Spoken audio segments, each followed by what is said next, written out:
नमो ताहि जाते भये हरिहंतादि महान। करि मंगल करि हो महा ग्रंथ करन के काज। जाते मिले समाज सब पावे निज पद राज। पावे निज पद राज। शिव उपाय करते प्रथम कारण मंगल रूप। विघ्न विनाशक सुख करण नमो शुद्ध शिव भूप। नमो शुद्ध शिव भूप। मोक्ष मार्ग प्रकाशक नामक ये ग्रंथ है। आचार्य कल्प पंडित प्रवर टोडरमल जी साहब की यह सुंदर अनुपम रचना। बड़ी मार्मिक चर्चाएं चल रही थी। पुरुषार्थ से ही मोक्ष प्राप्ति वाला यह प्रकरण हमारा संपन्न हुआ कि भाई हे जीव, पुरुषार्थ करके ही मोक्ष की प्राप्ति संभव है। लेकिन एक महत्वपूर्ण प्रश्न चित्त में खड़ा होता है कि यदि पुरुषार्थ से ही मोक्ष प्राप्त होता है तो हमें बतलाइए मोक्ष का स्वरूप क्या है। मोक्ष का स्वरूप तो समझा दो। मोक्ष का क्या स्वरूप है। संयोग से सुबह शाम दोनों टाइम एक ही बात चल रही है। शाम को भी मोक्ष के स्वरूप की चर्चा, सुबह भी मोक्ष मार्ग के स्वरूप की चर्चा। मोक्ष बताया और मोक्ष का मार्ग बतलाया और ये कहा मार्ग तो अनेक हैं। जैसा कि पहले कहा था, एक कार्य होने में अनेक कारण मिलते हैं। कार्य एक और कारण अनेक। भाई साहब, उन अनेक कारणों में से कुछ कारण तो ऐसे होते हैं जिनके हुए बिना तो काम नहीं होगा, लेकिन होने पर हो जाए कोई ज़रूरी नहीं। कुछ ऐसे कि जिनका होना और नहीं होना कोई मायना नहीं रखता है तो ठीक, नहीं है तो भी ठीक, है तो भी ठीक और नहीं है तो भी ठीक। और पहला कौन सा था? जिसमें होना तो कंपलसरी है लेकिन होने से काम होना कंपलसरी नहीं है। तीसरा एक बहुत महत्वपूर्ण कारण बतलाया, जिसके होने पर काम होगा ही होगा और जिसके नहीं होने पर काम नियम से नहीं होगा। होने पर तो नियम से होगा और नहीं होने पर काम नियम से नहीं होगा। बोले यार गजब हो गई, ऐसा काम करो ना, ऐसी चीज़ चाहिए भाई साहब जो 100% काम कराने में समर्थ हो। क्या? तो उस चीज़ का नाम क्या है? उस चीज़ का नाम है रत्नत्रय। पिछले दो कारणों की चर्चा नहीं करके सीधे रत्नत्रय पर हम यहाँ आ गए हैं। रत्नत्रय ही वो मूल कारण है, रत्नत्रय ही वो मूल है जिसे मोक्ष का मार्ग कहा गया है। आखिर जनागम में जिस सूक्ष्मता से वर्णन किए गए हैं, जिस बारीकी से ऊहापोह की है किसी भी विषय के संदर्भ में, वो बहुत महत्वपूर्ण है। सम्यक दर्शन, सम्यक ज्ञान और सम्यक चारित्र, आखिर इन तीनों की एकता को मोक्ष मार्ग कहा गया है। सम्यक दर्शन ज्ञान चारित्राणि मोक्ष मार्ग है, यह कहकर के आचार्यों ने ज्ञान और श्रद्धान के साथ चारित्र के महत्व को बतलाया और चारित्र के साथ साथ श्रद्धा और ज्ञान के महत्व को बतलाया। ऐसा नहीं हो सकता, ऐसा संभव नहीं है कि कोई जीव चारित्र अंगीकार नहीं करे और निर्वाण हो जाए। ऐसा नहीं हो सकता कि चारित्र तो अंगीकार कर लेवे और श्रद्धा और ज्ञान सम्यक ना हो और वो निर्वाण चला जाए। माने सम्यक श्रद्धा, सम्यक ज्ञान और सम्यक चारित्र, ये तीनों ही चाहिए। इन तीनों में से एक भी यदि माइनस है तो काम नहीं चल सकेगा। श्रद्धा ज्ञान चारित्र के संदर्भ में कल वैद्य डॉक्टर दवाई का उदाहरण दिया था और साथ साथ में अंध पंगु और आलसी इसका उदाहरण भी दिया था। बात तो ऐसी है, बिना श्रद्धान के आप एक कदम नहीं चल सकते हो। श्रद्धान का महत्व वाला मेरा एक छोटा सा प्रवचन है नरेश जी भाई साहब, उसमें हमने श्रद्धान की चर्चा की है और ये सिद्ध किया है कि लौकिक में भी श्रद्धान कितना ज़रूरी है। आपको यदि टीचर पर श्रद्धा नहीं हो तो आप सीख नहीं पाएंगे। आपको यदि टेक्नोलॉजी पर श्रद्धा नहीं हो तो भी आप काम नहीं कर पाएंगे। आपको भरोसा है कि आपने ये कमांड दिया है और ऐसा होगा ही होगा। ये जो लोग एरोप्लेन चलाते हैं, हेलीकॉप्टर चलाते हैं, ये ज़मीन देख करके लैंडिंग नहीं होती है क्या? ये जो लैंडिंग हो रही है ये ज़मीन देख करके नहीं होती है कि मैं ज़मीन पे आया कि नहीं आया। ये सामने कंप्यूटर देख करके होती है। उस पर भरोसा है पूरा कि दिखेगी नहीं, लेकिन ये कह रहा है ना, इसका मतलब ऐसा करना है। ऐसा भरोसा, बिना भरोसे के काम चल ही नहीं सकता है। चलिए, बात तो यहाँ ये चल रही है कि तीनों की एकता भले ही हो, लेकिन हमें एक बात का जवाब दे दीजिए कि क्या सम्यक दृष्टि जीव मोक्ष मार्गी नहीं है? क्या सम्यक दृष्टि जीव मोक्ष मार्गी नहीं है? क्योंकि सम्यक दृष्टि जीव के जीवन में चारित्र नहीं दिखता है। सम्यक दृष्टि के चारित्र हुआ या नहीं हुआ? सम्यक दृष्टि के सम्यक चारित्र माने या नहीं माने? चतुर्थ गुणस्थान वाले की बात चल रही है भाई साहब, ध्यान देना। इसलिए मैंने बुद्धिपूर्वक आज के प्रवचन की हेडिंग में ये शब्द दिए हैं, चौथे गुणस्थान वाले के चारित्र है या नहीं। चौथे गुणस्थान वाले के सम्यक दृष्टि के चारित्र है या नहीं। अभी सम्यक दृष्टि का मतलब तो पंचम गुणस्थानवर्ती भी सम्यक दृष्टि है, पंचम गुणस्थानवर्ती भी सम्यक दृष्टि है, छठे सातवें गुणस्थानवर्ती भी सम्यक दृष्टि है। सम्यक दृष्टि तो सभी है, क्योंकि आगे के चौथे के आगे सभी सम्यक दृष्टि है। सिद्ध भगवान सम्यक दृष्टि है या नहीं है, ऐसा प्रश्न किया जाए तो आपको थोड़ा सा अटपटा लगेगा कि क्या बात कर रहे हैं सिद्ध भगवान के सम्यक दर्शन के संदर्भ में, कि हाँ जी सिद्ध भगवान भी सम्यक दृष्टि है। कि कौन सा सम्यक दर्शन है सिद्ध भगवान को? औपशमिक है, क्षयोपशमिक है कि क्षायिक है? कि क्षायिक सम्यक दृष्टि है। सिद्ध भगवान के गुणों में 8 गुणों में एक क्षायिक सम्यक्त्व नाम का भी गुण है। इसका मतलब सिद्ध भगवान भी क्षायिक सम्यक दृष्टि है, अनंत भगवान भी क्षायिक सम्यक दृष्टि है। परम अवगाढ़ सम्यक्त्व कहते हैं, अवगाढ़ परम अवगाढ़ सम्यक्त्व कह करके पुकारा गया है उन्हें। कहने का मतलब यह है कि सम्यक दर्शन चौथे गुणस्थान के ऊपर सभी गुणस्थानों में पाया जाता है। तो चौथे गुणस्थान में चारित्र है या नहीं है, ये प्रश्न खड़ा हो रहा है। चौथे गुणस्थान में चारित्र माना जाए कि नहीं माना जाए? मुझे मालूम है सभी आत्मार्थी लोगों का एक स्वर में कहना होगा है। लेकिन आज जो प्रकरण है ये प्रकरण कुछ अलग है। आज मैं कुछ अलग बात आपको कह रहा हूँ। प्रसंग दूसरा होगा तो निश्चित तौर पर मैं अनेक तर्क दे करके यही सिद्ध करूँगा कि चौथे गुणस्थान में चारित्र होता है। पूर्व में इसी मोक्ष मार्ग प्रकाशक ग्रंथ में जब कभी प्रकरण आया तो मैंने एक ऐसा उदाहरण दिया था आप लोगों के बीच में कि वो दिख नहीं रहा है लेकिन अंदर में चारित्र हो गया है। सम्यक दर्शन को बीज कहा जाता है। भरत भाई टिम्बड़िया साहब, सम्यक दर्शन को बीज कहा जाता है। निखिलेश जी भाई साहब दलपतपुर, बोलो। सम्यक दर्शन तो बीज है ना, अब बीज तो डाल दिया सम्यक दर्शन वाला। अब वो जो वृक्ष है जिसे वृक्ष कहा जाता है वो चारित्र है।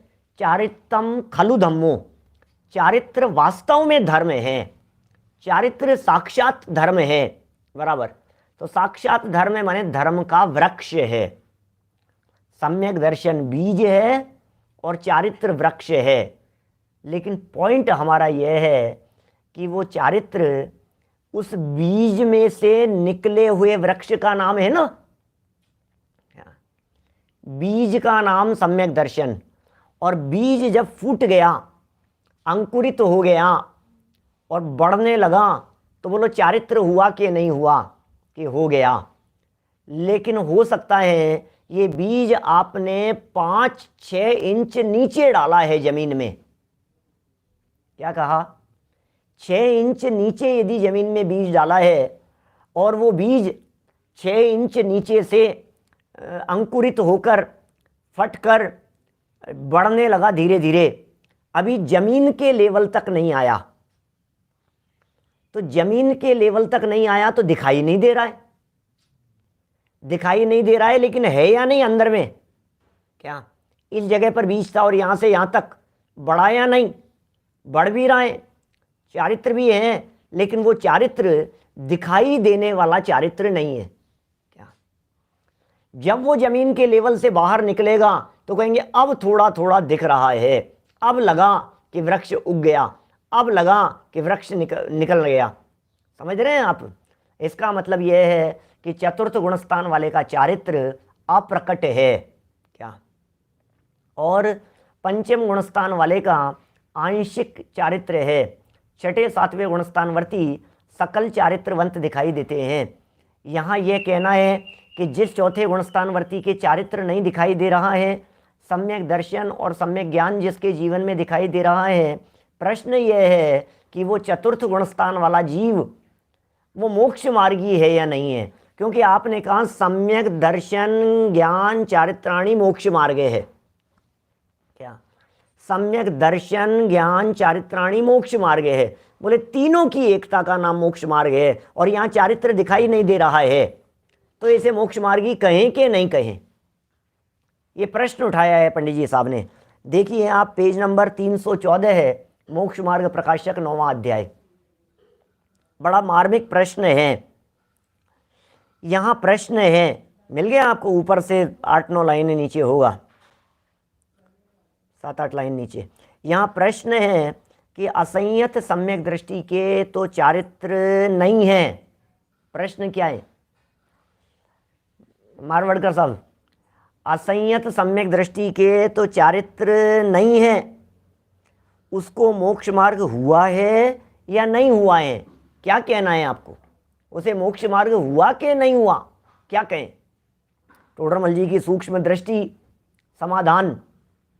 चारित्र नहीं कह रहे हैं, चारित्र नहीं कह रहे हैं, क्या चारित्र नहीं है? यदि चौथे गुणस्थान वाले के चारित्र मानेंगे तो फिर देवों के भी चारित्र मानना पड़ेगा लुवाड़िया जी, नारकियों के भी चारित्र मानना पड़ेगा, जबकि उन्हें तो स्पष्ट रूप से असंयमी कहा जाता है। देवों के चारित्र नहीं है, चारित्र होता ही नहीं है देवों के। क्यों? सम्यक दर्शन तो होता है भाई साहब, तो चारित्र कहना चाहिए उनके। हाँ भाई, जब सूक्ष्म दृष्टि से देखेंगे, जब अंतर्दृष्टि से देखेंगे तो कह देंगे अनंतानुबंधी कषाय का जितना अभाव हुआ है उतना चारित्र उनके हो गया है। कषाय चौकड़ियाँ हैं ना अलग अलग प्रकार की, अनंतानुबंधी, अप्रत्याख्यानावरण, प्रत्याख्यानावरण, संज्वलन। और ये कषाय चौकड़ियाँ क्या काम करती है? ये क्या है कषाय चौकड़ियाँ? कौन सी कर्म प्रकृतियाँ हैं रमेश बुरीचा जी साहब? ये जो कर्म प्रकृतियाँ हैं, ये कर्म प्रकृतियाँ चारित्र मोहनी की हैं। क्या पूरे प्रकरण को उपयोग की एकाग्रता से समझने की चेष्टा करना।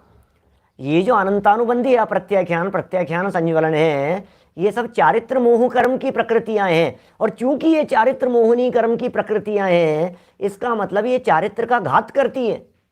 दर्शन मोहनी कर्म प्रकृति दर्शन का घात करती है, सम्यक दर्शन का घात करती है। श्रद्धा से संबंध रखने वाली है दर्शन मोहनी कर्म प्रकृति। जैसे ज्ञानावर्णी ज्ञान का घात कर रहा है, ऐसा समझिए। दर्शनावर्णी दर्शन का घात कर रहा है। अंतराय वीर्य का घातक है।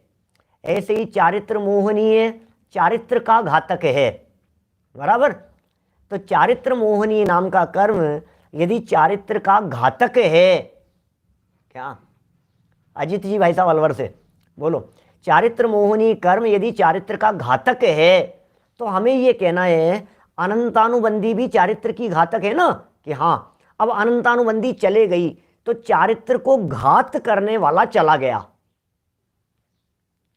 चारित्र को घात करने वाला चला गया, तो इतनी मात्रा में चारित्र का घात नहीं हुआ। क्या समझ में आ रही है बात? इतनी मात्रा में चारित्र का घात नहीं हुआ अनंतानुबंधी क्रोध मान मायालोभ के चले जाने से। तो जितना चारित्र का घात नहीं हुआ उतनी मात्रा में चारित्र प्रकट हो गया। आचार्य कुंद स्वामी ने इस चतुर्थ गुणस्थान वर्ती के चारित्र को सम्यक्त्वाचरण चारित्र कह करके पुकारा है।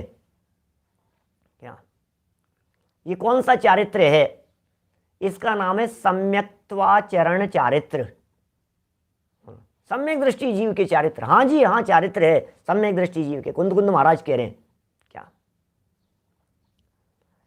तो अब गया उसका नाश हो गया, अनंतानुबंधी का नाश हो गया, बोले उतने अंश में चारित्र प्रकट हो गया क्या।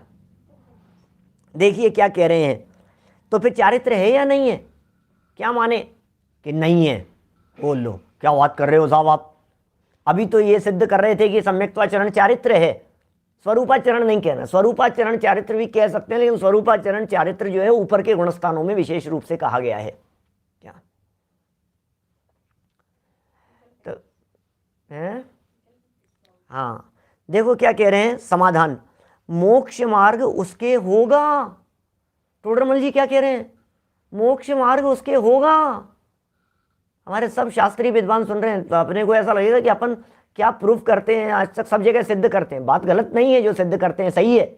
मैंने कहा ना अभी चारित्र है उसके, ये चारित्र है उसके, अनंतानुबंधी के अभाव में चारित्र है, लेकिन टोडरमल जी का बैलेंस जीवन देखने लायक है, टोडरमल जी की बैलेंस में वाणी देखने लायक है, इनके प्रतिपादन और इनके निरूपण में जो गहराइयां हैं वो देखने लायक है। पंडित जी क्या कह रहे हैं, बोलो वीरेंद्र जी बक्सवाहा, नितिन जी सूरत, बोलो पंकज जी खड़ेरी, क्या क्या कह रहे हैं ये, मोक्ष मार्ग उसके होगा, इट मीन्स है नहीं। अखिलेश जी शास्त्री बड़ा मलेरा वाले, अखिलेश जी दलपतपुर वाले अलग है। देखो क्या कह रहे हैं, मोक्ष मार्ग उसके होगा, होगा आलोक जी भाई साहब होगा, इट मीन्स है नहीं, यह तो नियम हुआ, इसलिए उपचार से इसके मोक्ष मार्ग हुआ भी कहते हैं, कहते हैं। मुझे समझ में नहीं आ रही है ये क्या बात लिख रहे हो पंडित जी साहब, हमारी तो पूरी जिंदगी निकल गई ये कहते कहते कि उसके चारित्र है, उसके चारित्र है, उसके चारित्र है।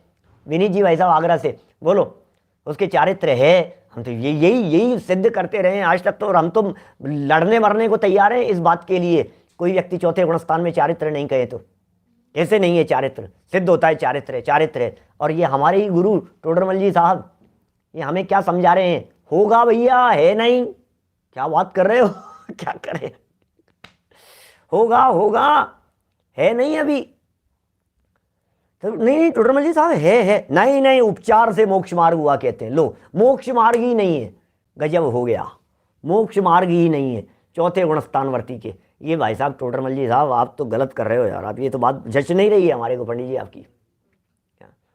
आप कह रहे हो मोक्ष मार्ग होगा, उपचार से मोक्ष मार्ग चौथे गुणस्थानवर्ती के, कि हाँ हमें एक बात बतलाइए, चौथे गुणस्थान में दिशा बदली है, दशा नहीं बदली है, पॉइंट टू बी नोटेड, ध्यान देना। चौथे गुणस्थान में दिशा बदली है, दशा नहीं बदली है, अभी उसने कदम नहीं बढ़ाए हैं, अभी वो मोक्ष मार्ग में चला नहीं है, अभी चलना शुरू नहीं किया है, अभी उसका निर्णय हुआ है, दौड़ रहा था ना अभी विपरीत दिशा में, अब विपरीत दिशा में दौड़ते दौड़ते उसने अपना मुख सही दिशा में कर लिया है चलने के लिए। लेकिन चला कब कहा जाए, जब गुणस्थान बढ़े आगे, चौथे से पांचवां हो तो कहेंगे अब चला, अब बढ़ गया आगे, अब मोक्ष मार्ग में, अभी मार्ग में कहां चला है, टोडरमल जी कह रहे हैं अभी मार्ग में नहीं है अभी ये, लेकिन ये बहुत बड़ा स्टेप है, बहुत बड़ा स्टेप है। टोडरमल जी ये कहना चाह रहे हैं, भले ही हम उसे उपचार कह रहे हैं, लेकिन उपचार कहने का अर्थ काल्पनिक नहीं समझ लेना, हम उपचार कह रहे हैं लेकिन उपचार भी वहाँ लागू होता है जहाँ सत्यता होती है, जहाँ सत्यता की गुंजाइश होती है, निश्चय के बिना उपचार भी लागू नहीं होता है। ये मोक्ष मार्गी हुआ नहीं है लेकिन दिशा बदल गई है, अगला क्षण ऐसा आने वाला है कि ये चारित्र अंगीकार करने वाला है। पाटनी जी साहब सिंगापुर से, बोलो ये वही चर्चा है दौलत राम जी के भजन वाली, संयम धरना सके पे संयम धारण की उर चटा चटी, संयम धर नहीं सके अभी है नहीं, लेकिन संयम धारण करने की भावना है, संयमी होना चाहता है।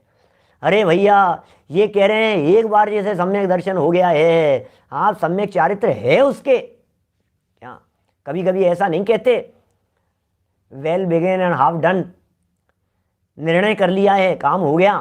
अरे भैया, जिसने पक्का निर्णय कर लिया है उसका आधा काम तो हो गया, समझो आप। निर्णय की तो देरी है, और होता क्या है, सारा काम तो निर्णय के ऊपर डिपेंड करता है। जैसे निर्णय हो गया है, मुक्ति में अब क्या देर रे। जन्म कल्याणक के अंदर चलते हैं भजन इस तरह के, जन्म कल्याणक की बज रही बधैया, मुक्ति में अब क्या देर रे। सम्यक दर्शन हो गया, अब मुक्ति में क्या देर है। अब तो हाईवे पकड़ में आ गया है, अब तो रास्ता दिखने लगा है, अब तो मंजिल दिखाई देने लगी है। दिशा बदलते ही सत्य चीज दिखाई देने लगी। टोडरमल जी साहब का ये वाक्य कितना गजब का है, दिशा बदल गई है उसकी, बहुत बड़ा काम हो गया है। यही फर्स्ट स्टेप है। और दिशा बदले बिना दशा कितनी भी बदलने की कोशिश करो, अरे भैया, इसका मतलब सम्यक दर्शन के बिना चारित्र कितना भी अंगीकार करने का प्रयत्न करो, उल्टी दिशा में गमन कर रहा है, कुछ होने वाला नहीं है। क्या कुछ भी नहीं होगा, दौड़े जा रहा है, दौड़े जा रहा है। चारित्र ले लिया साहब मैंने, आपको पता है, मैंने ये त्याग कर दिया, वो त्याग कर दिया, ये छोड़ दिया, अब तो मैंने बिल्कुल पंच ब्रह्मचर्य व्रत ले लिया, अब तो मैंने दुपट्टा ओढ़ लिया, अब तो मैंने चादरा ओढ़ लिया, अब तो मैंने त्याग कर दिया है, पीछे कमंडल हाथ में ले लिए हैं, अब तो मैं बिल्कुल संयमी हो गया हूं। अरे भैया, सुन सुन सुन, दिशा बदली थी कि नहीं, दिशा बदली थी कि नहीं, बोलो अबे भाई शास्त्री, क्या कह रहे हैं, दिशा बदली के नहीं, दौड़े जा रहा। अरे नहीं, मेरे को जल्दी हो रही है भाई, जल्दी हो रही है। कि कहाँ जा रहा है भाई? अरे मैं आमेर जा रहा हूँ, मुझे आमेर जाना है, छोड़ो, अरे रोको मत मुझे। अरे भाई तू सुन तो ले, तू जिस दिशा में जा रहा है उधर आमेर नहीं है, इस दिशा में सांगानेर आता है। दिशा बदल। अच्छा, ज्यादा जल्दी दौड़ने से ज्यादा जल्दी पहुंच जाएगा क्या? बोल। एक तरफ दिल्ली है और एक तरफ बंबई है, आप दिल्ली की तरफ दौड़ रहे हैं और सोच रहे हैं कि बंबई आ जाएगा, अब आने वाला है, अब आने वाला है, अब आने वाला है, कब आ जाएगा? अच्छा, कितनी स्पीड से चलें भाई साहब, कितनी स्पीड से चलें कि मंजिल पहुंच जाए? 5 दिन, 15 दिन, 25 दिन, महीना, 2 महीना, 6 महीना, भाई साहब नॉन स्टॉप चल रहा है, कभी तो पहुंचेगा, कभी तो पहुंचेगा। कि कभी नहीं पहुंचेगा, क्योंकि पहला स्टेप है दिशा बदलना, पहला स्टेप है सही डायरेक्शन, फर्स्ट स्टेप है ये। सम्यक दर्शन माने श्रद्धा का डायरेक्शन सही दिशा में हो गया। कितना बड़ा रोल हो गया, कितना बड़ा रोल प्ले किया है इसने। उसके बाद में सब होता रहेगा। अरे भाई साहब, आपने यदि 10th पास की है तो आपका सबसे पहला काम ये निर्णय करना कि मुझे कौन सी फैकल्टी में जाना है। उसके बाद बोले फिर तो सब हो जाएंगे काम। क्या आप यदि ग्रेजुएट हो गए हो और आप जॉब के बारे में सोच रहे हो, आप बिजनेस के बारे में सोच रहे हो, ऐसा कर लेता हूँ, ऐसा कर लेता हूँ, ये कर लेता हूँ, वो कर लेता हूँ, 10 जगह माथा मारोगे, कुछ नहीं होगा। पहले निर्णय करो शांति से बैठ करके, करना क्या है आपको। और निर्णय हो गया तो बोले बस अब क्या है, अब जो निर्णय किया है उस दिशा में कदम बढ़ाए चले जाओ। बोले स्टेप बहुत धीरे भी होंगे।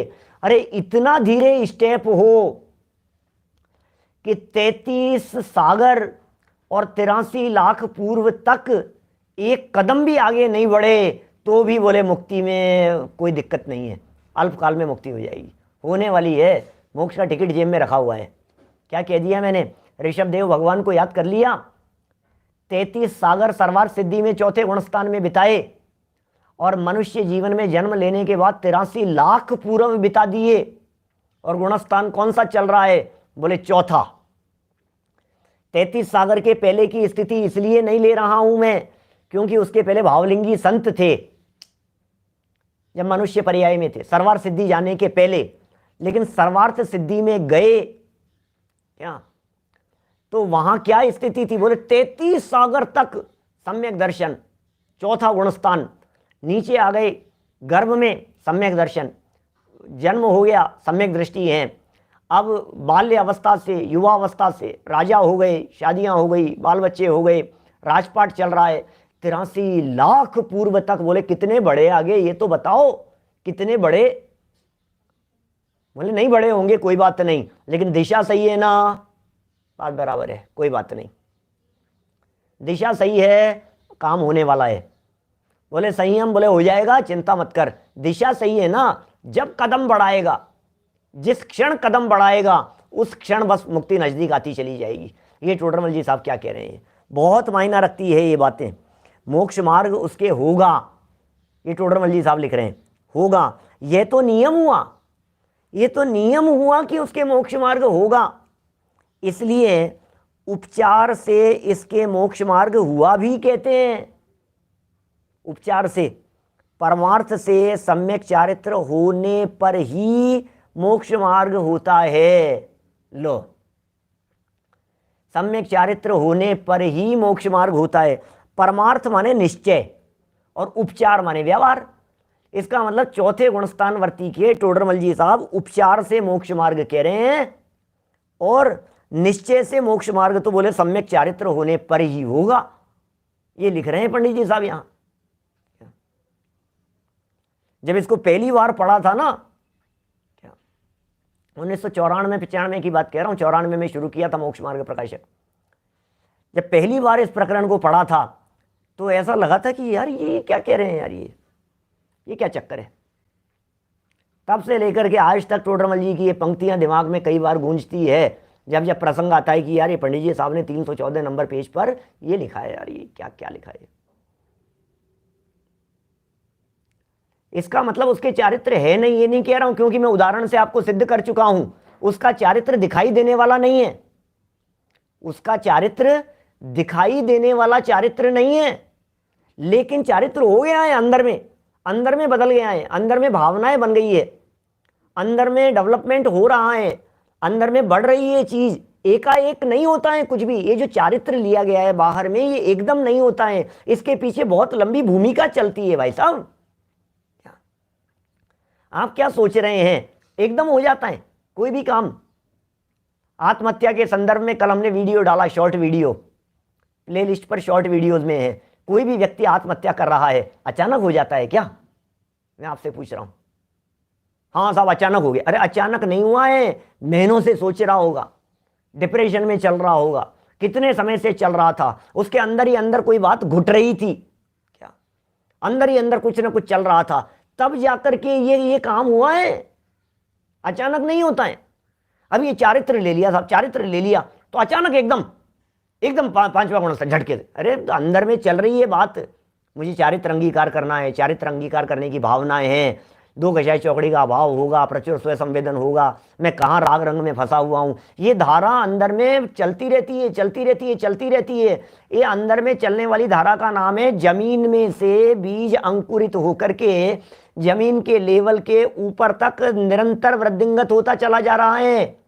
क्या ये निरंतर वृद्धिंगत होता चला जा रहा है, धीरे धीरे धीरे धीरे धीरे धीरे।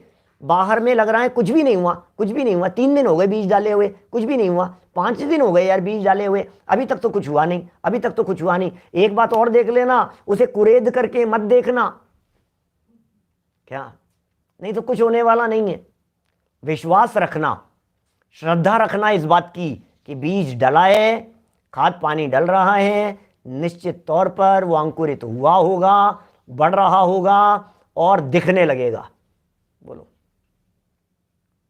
ये पंडित जी साहब कह रहे हैं नियम से। ये जो नियम शब्द का प्रयोग किया है पंडित जी ने, ये नियम का मतलब गारंटी मिल रही है यहां भाई साहब। क्या कितनी बड़ी गारंटी दे रहे हैं पंडित जी साहब यहां। ये कह रहे मोक्ष मार्ग उसके होगा, काल्पनिक नहीं है बात, और नियम से हुआ। यह तो नियम हुआ कि मोक्ष मार्ग उसके होगा, इसलिए उपचार से इसके मोक्ष मार्ग हुआ भी कहते हैं। परमार्थ से सम्यक चारित्र होने पर ही, परमार्थ से सम्यक चारित्र होने पर ही मोक्ष मार्ग होता है। जैसे उदाहरण देकर के समझा रहे, जैसे किसी पुरुष को किसी नगर चलने का निश्चय हुआ। क्या किसी पुरुष को किसी नगर में जाने का निश्चय हुआ, इसलिए उसको व्यवहार से ऐसा भी कहते हैं कि यह उस नगर को चला है। क्या अरे घर से सीढ़ियां भी नहीं उतरे हों, क्या लिफ्ट से भी नीचे नहीं उतरे हों, तो भी ये कह दिया जाता है कि गए। क्या बात कर रहे हो आप? कि हाँ ऐसा ही होता है। आप निकले और लैंडलाइन पर फोन आया कि कहाँ है पंडित जी? बोले शिखर जी गए। क्या बात कर रहे हो? क्या शिखर जी गए? कैसी बात कर रहे हो आप? कि हाँ शिखर जी चले गए। कब आएंगे? बोले 1 वीक बाद में आएंगे। अच्छा, अब ये तो उतर करके नीचे टैक्सी में जा रहे थे, कैब में जा रहे थे, ऑटो में जा रहे थे, क्योंकि रेलवे स्टेशन तक तो जाना था, एयरपोर्ट तक, जहाँ तक भी जाना था, बस स्टैंड तक, रेलवे स्टेशन तक। अब ये तो जा रहे थे, और जिसने फ़ोन किया था उस व्यक्ति ने रास्ते में इनको गाड़ी में चलते हुए देख लिया। और यार भाई साहब, कितने झूठे हैं इनके घर वाले लोग। अभी तो मैंने फ़ोन किया था आधे घंटे पहले और मुझसे कहते हैं शिखर जी गए और ये तो यहाँ दिख रहे हैं। भैया इसे कहते हैं नैगम्य, इसे कहते हैं संकल्पग्राही नैगम्य। तत्र संकल्प मात्र से ग्राहको नैगमो नय है। संकल्प मात्र का ग्राहक नैगम्य है। निर्णय होने को भी काम हो गया ऐसा कह दिया जाता है। निर्णय होने को भी, हम तो जा रहे हैं, हम तो शिखर जी जा रहे हैं, हम तो शिखर जी जा रहे हैं। बच्चे नहीं करने लग जाते हैं इस तरह से। आप हम लोग भी नहीं कहते हैं कभी कभी, हम तो शिखर जी जा रहे हैं भैया, हम तो शिखर जी जा रहे हैं। क्या? हम तो यहाँ जा रहे हैं, हम तो यात्रा के लिए जा रहे हैं। अरे पता है हम तो बम्बई जा रहे हैं, बम्बई जा रहे हैं, हम तो जा रहे हैं। तो जा रहे हैं कंटिन्यूअस टेंस का प्रयोग कर रहे हैं। जिग्नेश भाई कौन से टेंस का प्रयोग कर रहा है? जा रहे हैं, ये कौन से टेंस का प्रयोग है? हम जा रहे हैं, प्रेजेंट कंटिन्यूअस टेंस का प्रयोग कर रहा है ना, ये वर्क इन प्रोग्रेस चल रहा है ना ये। अब ये प्रेजेंट कंटिन्यूअस टेंस का प्रयोग कर रहा है। हम जा रहे हैं, और जाएगा कब? बोले 15 दिन बाद, महीने भर बाद, 2 महीने बाद, 6 महीने बाद। क्या बात कर रहे हो यार आप? अब फिर कह रहे हो जा रहे हैं। ऐसा ही होता है। इसलिए ये जो बात कह रहे हैं पंडित जी, जैसे किसी पुरुष को किसी नगर चलने का निश्चय हुआ, इसलिए उसको व्यवहार से ऐसा भी कहते हैं कि यह उस नगर को चला है।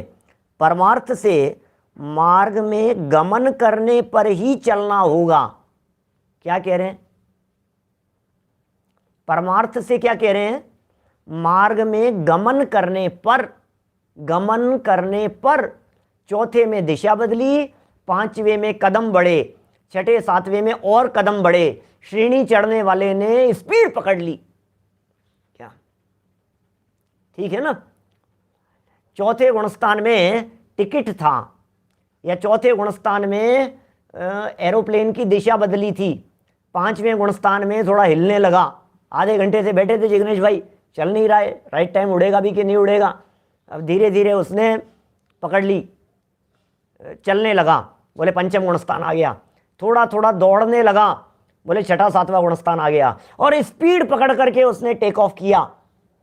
क्या अब कहेंगे ये श्रेणी चढ़ने लग गया, और बिल्कुल टॉप पर ले जाकर के फिर ऐसे बिल्कुल पानी की तरह बिल्कुल चलने लग गया।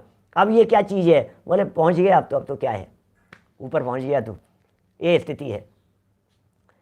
ये कह रहे परमार्थ से मार्ग में गमन करने पर, गमन मतलब चले तो सही भैया, हिल तो सही, तू थोड़ा सा आगे तो बढ़। गमन करने पर ही चलना होगा। क्या? उसी प्रकार असंयत सम्यक दृष्टि को वीतराग भाव रूप मोक्ष मार्ग का श्रद्धान हुआ। असंयत सम्यक दृष्टि, चौथे गुणस्थानवर्ती की बात कर रहे हैं।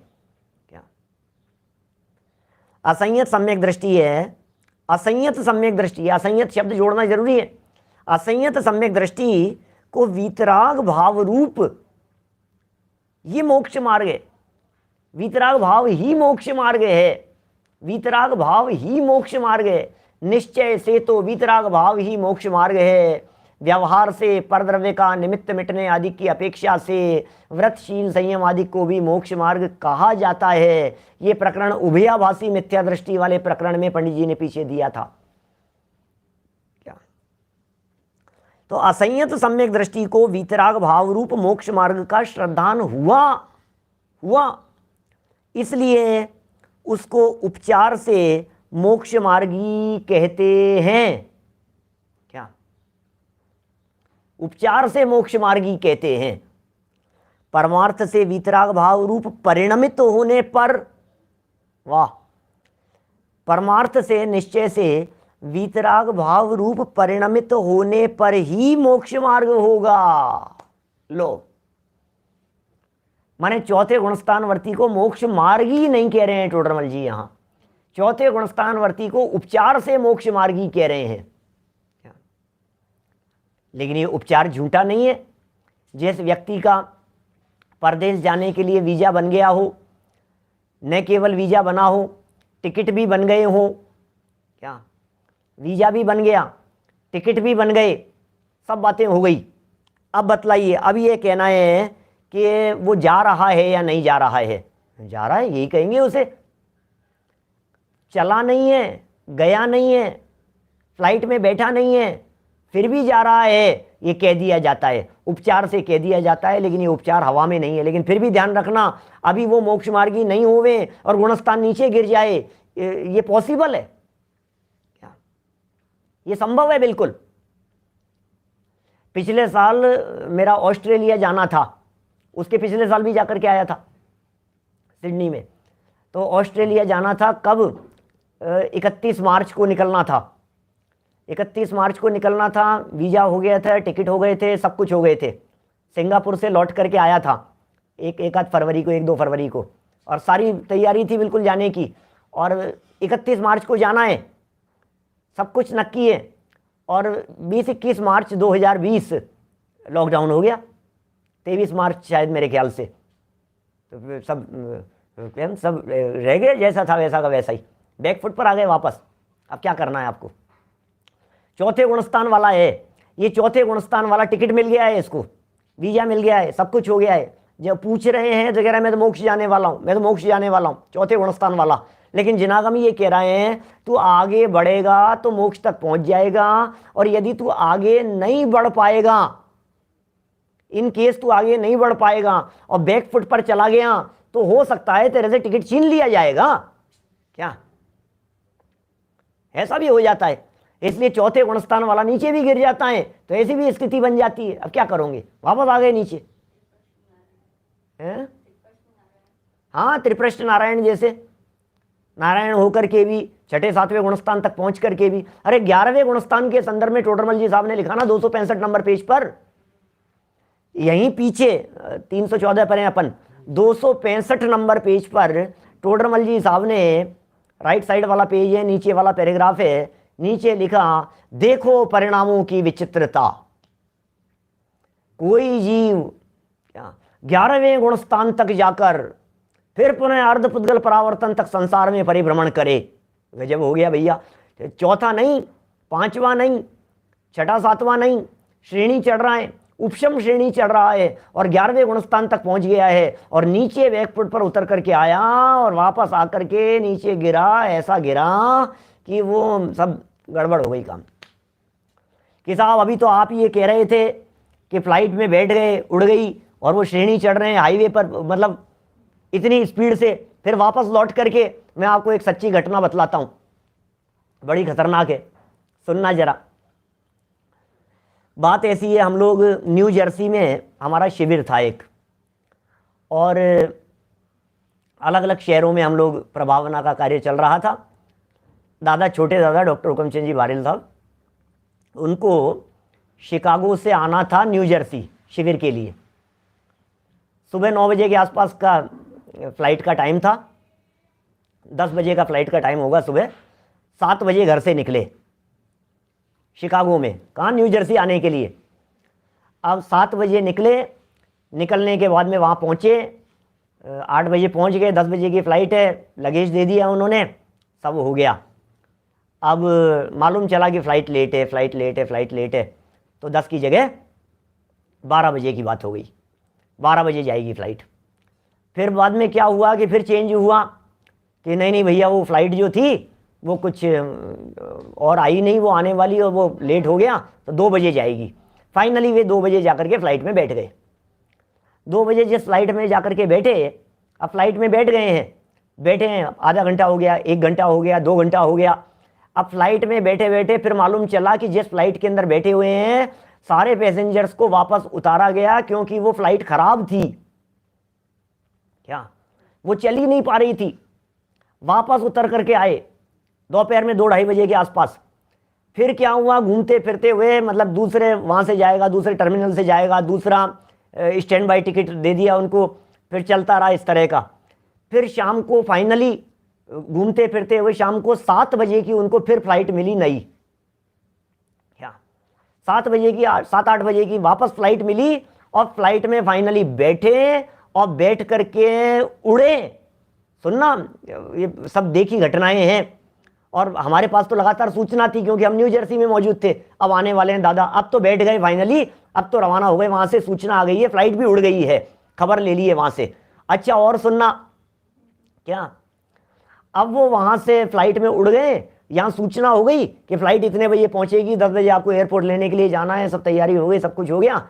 अब क्या हुआ, बाद में फ्लाइट उड़ने के बाद, क्या समझ लो आइडिया नहीं है, 2-2.5 घंटे की फ्लाइट होगी वहां से, तो उड़ने के बाद जब फ्लाइट 1-1.5 घंटे के अंदर ही वापस उतरी तो दादा ने पूछा यार इतना जल्दी कैसे आ गए। क्या, तो आपको जान के आश्चर्य होगा, शिकागो से फ्लाइट उड़ी थी और आसमान में उड़ने के बाद 1-1.5 घंटा जाने के बाद वापस लौट करके शिकागो में ही आ गई, क्योंकि आगे वेदर बहुत ज्यादा खराब था और दोबारा लौट करके वहीं आ गई। क्या, फिर रात को दूसरी फ्लाइट पकड़ी, क्या, और रात को 2-3 बजे आए। क्या, ये यूनाइटेड एयरलाइंस की फ्लाइट थी और अमेरिका एयरलाइंस के अंदर फिर फ्लाइट करके वो वहां आए। अब पता है क्या हुआ कि वहां आ गए अमेरिका एयरलाइंस से। अब तो खैर घटना रिलेटेड नहीं है अपने, लेकिन सुन लो, अब 1 मिनट बात चल रही है तो अब लगेज नहीं आया। क्या, लगेज कैसे आएगा, क्योंकि लगेज तो सुबह 7-8 बजे दिया था, वो यूनाइटेड एयरलाइंस को दिया था। अब वहां उनसे पूछा कि नहीं नहीं साहब, लगेज तो हमारा यहाँ है ही नहीं, बाद में आएगा। दूसरे दिन सुबह जाकर के वहां सारा तलाशा, तो उन्होंने कहा कि पैसेंजर ने तो लगेज दिया ही नहीं हमारी फ्लाइट में, अमेरिकन एयरलाइंस में, तो हम हमारे लगेज की कैसे जिम्मेदारी है। बड़ी समस्या हो गई। फिर यूनाइटेड वालों से बात की कि साहब आपके यहाँ पैसेंजर ने लगेज बुक कराया था कल ऐसे ऐसे, बोले, उन्होंने कहा हमारे यहाँ तो पैसेंजर ने फ्लाई ही नहीं किया हमारी एयरलाइन में, तो हम लगेज कैसे देंगे आपको। हमारे यहाँ तो जब पैसेंजर उड़ा ही नहीं हमारी फ्लाइट में, तो कहीं लगेज की कौन सी बात है। 3 दिन लग गए भाई साहब, बोलो ऐसी परेशानियां होती है। ये तब की बात कर रहा हूं मैं जब दादा की रीढ़ की हड्डी का ऑपरेशन नहीं हुआ था। ये मैं तब की बात कर रहा हूं जब हमारा शिखर जी का 2016 में कार्यक्रम था, उसके पहले की बात कर रहा हूं, 2016 की बात है, समझ लो आप कितनी परेशानियां भुगतते हैं, क्या चैलेंज लेकर के जाते हैं, और प्रभावना की भावना से फिर भी इस उम्र में भी दादा लगे रहते हैं, उनकी भावना कितनी उत्कृष्ट है। खैर मुझे यहाँ इस प्रसंग में से इतना कहना था कि उड़ने के बाद में भी वापस लौट करके आ सकता है। ये स्थिति कैसी हुई कि 11वें गुणस्थान के अंदर जब ये इस स्पीड से उड़ गया ऊपर, अब तो लग रहा है कि अब तो पहुंच गया, अरे पहुंचा नहीं, 11वें गुणस्थान से भी रिवर्स होकर के आ गया, तो वापस भटकने लग गया भाई साहब। ऐसी स्थिति बन सकती है। क्या करें, विविध प्रकार की स्थितियां हैं, देखो क्या क्या बनती है। टोडरमल जी साहब ये कह रहे हैं परमार्थ से, ये सारी घटना सुना दी, भाव आ गया बीच में, उसमें क्या है, लेकिन रिलेट कर रही थी थोड़ी सी, इसलिए बात कहने में आ गई।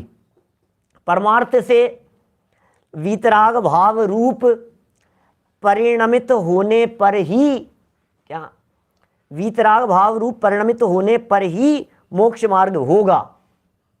सुनो क्या कह रहे हैं, तथा प्रवचन सार में भी तीनों की एकाग्रता होने पर ही मोक्ष मार्ग कहाँ है। क्या, प्रवचन सार में क्या कहाँ है?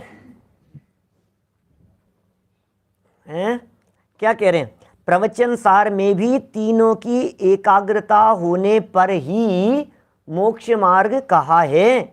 इसलिए यह जानना कि तत्व श्रद्धान ज्ञान बिना तो रागादिक घटने से मोक्ष मार्ग नहीं है। ओ बहुत गजब बात कह रहे हैं पंडित जी साहब, इतने बैलेंस की बात कह रहे हैं, देखना बहुत बहुत गंभीर बात कह रहे हैं। इसलिए यह जानना कि तत्व श्रद्धान ज्ञान बिना, तत्व श्रद्धान बिना, तत्व ज्ञान बिना, तत्व श्रद्धान ज्ञान बिना तो रागादि घटने से, इसका मतलब सम्यक दर्शन सम्यक ज्ञान तो है नहीं। तत्व श्रद्धान ज्ञान बिना, इसका मतलब सम्यक दर्शन सम्यक ज्ञान तो है नहीं, और रागादि घटाने से मोक्ष मार्ग नहीं होता। कोई व्यक्ति ये कहे मेरा राग कितना घट गया है, परिवार के प्रति राग नहीं है, विषयों के प्रति राग नहीं है, मैं तो त्यागी हो गया हूं, मैं तो वैरागी हो गया हूं, मैंने तो संयम अंगीकार कर लिया है, मैं तो संयमी हो गया हूं, तो कह रहे हैं भाई कोई व्यक्ति सम्यक दर्शन और सम्यक ज्ञान के बिना, सम्यक दर्शन नहीं है, सम्यक ज्ञान नहीं है, सम्यक दर्शन और सम्यक ज्ञान के बिना यदि रागादि घटाने मात्र को ऐसा समझ ले वे मैं चारित्रवंत हो गया, मैं चारित्रवंत हो गया, मुझे चारित्र हो गया, मैं मोक्ष मार्गी हो गया, पुलक वदनम, कल भी कही थी शायद आपको, 137 नंबर का कलश, मैं मोक्ष मार्गी हो गया, ऐसा समझ करके फुलाया है मुंह जिसने समय सार का 137 नंबर का कलश निर्जराधिकार का। मैं महाव्रती हो गया, मैंने महाव्रत धारण कर लिया, मैंने ऐसा कर लिया। बोलो क्या कहें? क्या सही कह रहे हैं भाई साहब? आप अमेरिका से हैं क्या निमित्त जी? मार्च को में भी उस समय भी इस तरह की घटना घटी थी एक। चलो जो भी है, क्या कह रहे हैं? और रागादि घटाए बिना, रागादि घटाए बिना तत्व श्रद्धान ज्ञान से भी मोक्ष मार्ग नहीं होता। अब दूसरे पाले में चले गए। एक तरफ तो कह दिया श्रद्धा ज्ञान नहीं है और बोले रागादि घट रहे हैं, श्रद्धा ज्ञान नहीं है, रागादि घट रहे हैं। शब्द ध्यान देना, पंडित जी ने क्या लिखा है, रागादि घट रहे हैं, मिटे नहीं है। क्या मिटना और घटना दोनों में जमीन आसमान का अंतर है। रागादि का घटना तो अज्ञानियों के भी होता है, रागादिक का घटना तो सर्व संसारी जीवों के होता है, लेकिन रागादिक का मिटना ये मोक्ष मार्गियों के होगा। तो श्रद्धा ज्ञान तो नहीं है, क्या श्रद्धा ज्ञान तो नहीं है, और रागादि घट रहे हैं, रागादि घट रहे हैं, रागादि घट रहे हैं। देखो कपड़ों के प्रति राग नहीं है, देखो ऐसा नहीं है, देखो संयोगों के प्रति नहीं है, देखो विषय भोग की चाह नहीं है, हमारे को राग घट रहे हैं, बोले तो भी मोक्ष मार्गी नहीं है। अच्छा, इसका मतलब ये इतना इंपॉर्टेंट है श्रद्धा ज्ञान की? हाँ जी। तो फिर दूसरे व्यक्ति की बात करी कि श्रद्धा और ज्ञान होने पर भी, लो श्रद्धा और ज्ञान है लेकिन रागादिक नहीं घटे, राग रंग में रचे पचे दिखाई दे रहे हैं अभी। सम्यक दृष्टि जीव 96,000 पत्नियों के साथ में रहे, क्या गजब की बातें हैं। 96,000 पत्नियों के साथ में रहे, भोग विलासिता में रहे, उसके बावजूद भी नियम से मोक्ष मार्ग होगा। और ये इतना राग घटा हुआ दिखाई देने पर भी बोले मोक्ष मार्ग नहीं है। क्या परस्पर विरोधी या परस्पर दोनों तरह की बात रखते हुए पंडित जी साहब ने यहां बात कह दी है। इसलिए यह जानना कि तत्व श्रद्धान ज्ञान बिना, तो दो वाक्य हैं, पढ़ रहे हैं, देखो फिर पूरी करेंगे बात को। इसलिए यह जानना कि तत्व श्रद्धान ज्ञान बिना तो रागादिक घटाने से मोक्ष मार्ग नहीं है। क्या तत्व श्रद्धान ज्ञान के बिना रागादि घटाने से मोक्ष मार्ग नहीं है, और रागादि घटाए बिना, रागादि घटाए बिना भी तत्व श्रद्धान ज्ञान से भी मोक्ष मार्ग ही नहीं है। तीनों मिलने पर साक्षात मोक्ष मार्ग होता है। क्या सम्यक दर्शन सम्यक ज्ञान के साथ में चारित्र भी हो, और बाहरी चारित्र के साथ साथ में अंतरंग में सम्यक दर्शन और सम्यक ज्ञान भी हो, ये तीनों जब मिलते हैं, माने सम्यक दर्शन सम्यक ज्ञान और सम्यक चारित्र, जब ये तीनों मिलते हैं तभी मोक्ष मार्ग होता है। इसके बिना मोक्ष मार्ग नहीं होता है। अब क्या होता है सम्यक दर्शन, क्या होता है सम्यक ज्ञान सम्यक चारित्र? सम्यक दर्शन का लक्षण क्या है?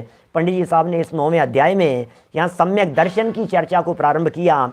सम्यक ज्ञान की चर्चा और सम्यक चारित्र की चर्चा तो पंडित जी साहब कर ही नहीं सके, लेकिन सम्यक दर्शन क्या है, सम्यक दर्शन की गजब की परीक्षा, उद्देश्य लक्षण निर्देश परीक्षा, इन कसौटियों पर कस करके सम्यक दर्शन की मार्मिक व्याख्याएं मार्मिक चर्चाएं पंडित जी साहब ने यहाँ की है। कल प्रकरण को और आगे बढ़ाएंगे, अभी की बात को हम यहीं विराम देते।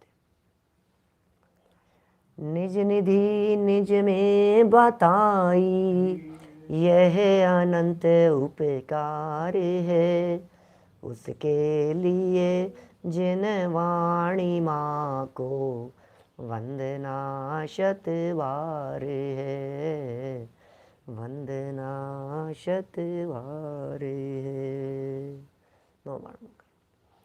नमो हरिहंताणम, नमो सिद्धाणम, नमो आयुर्याणम, नमो वज्रायणम, नमो सव्यसागुणम।